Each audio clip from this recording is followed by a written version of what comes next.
है बबुआ विरासत, बात विरासत की, पूर्वजों के हक अधिकार की। बबुआ विरासत की तरफ से वीरांगना फूलन देवी जी के पुण्यतिथि पर विनम्र अभिवादन। फूलन देवी की शहादत बहुजन की हिम्मत है। फूलन देवी अमर है, अमर ही रहेंगी। ये देश की विरासत की योद्धा है। जागरूक बनते रहो, बहुजन विरासत को पहचानते रहो। शत शत नमन शोषित शोषण की महिला फूलन देवी जी को।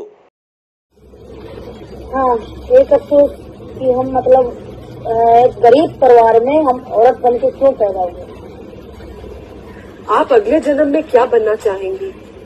हम अगले जन्म में भले ही जानवर बन जाएं, पर इस तरह की औरत नहीं बनना चाहते। कि फूलन देवी पे बहुत बड़ी कहानियां लिखी गई, किताबें लिखी गई, फिल्म बनाई गई, लेकिन उसको हमेशा कुख्याती डकैत कहा गया। बिना मुकदमा तय किए, बिना सजा तय किए 11 साल जेल में रखा। 11 साल उसने जेल में रहने के बाद और बिहार में अलग रहने के बाद हम लोग 11 साल उसको जिंदा नहीं रख पाए, और जहां स्वच्छ स्थान वहां नहीं रख पाए। उस जमाने में वो घटनाएं हुई हैं कि फूलन देवी को नाम पर लेकर के उनकी जाति विशेष के कितने लोगों की, निर्दोषों की हत्या की गई है, और कितने मौकों पर हम पहुंचे हैं खुद स्वयं। इटावा जनपद भी हुई, बगल में भी हुई, और भी जिलों में हुई, लेकिन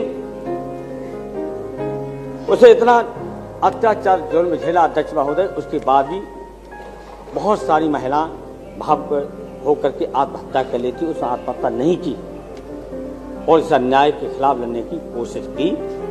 और आज इस देश के गरीब, पिछड़े, चाहे किसी जात की सामूहिक महिलाएं इस हिंदुस्तान की हैं, जो पुरुष के अपने ही पुरुषों के शोषण करने वाले हैं, उनकी एक ताकत बन गई थी।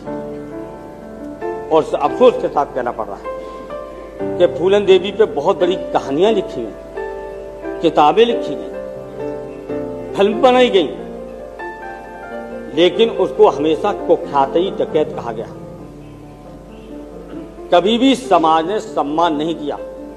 जिस समय नंगा किया गया, बलात्कार हुआ, अपहरण हुआ, कोई समाज खड़ा नहीं हुआ।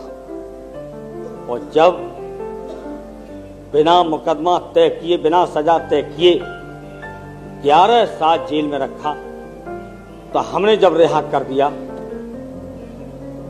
तो उसी समाज ने हमको क्या क्या नहीं कहा, राजनीतिज्ञों ने क्या क्या नहीं कहा।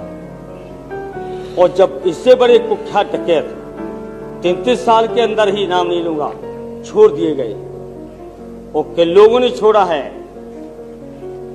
और किन लोगों ने सरेंडर। अब बबुआ विरासत भी कह रहा है, मूल निवासी किसने जाति बनाकर हमारा विरासत छिना। जागो मूल निवासी जागो।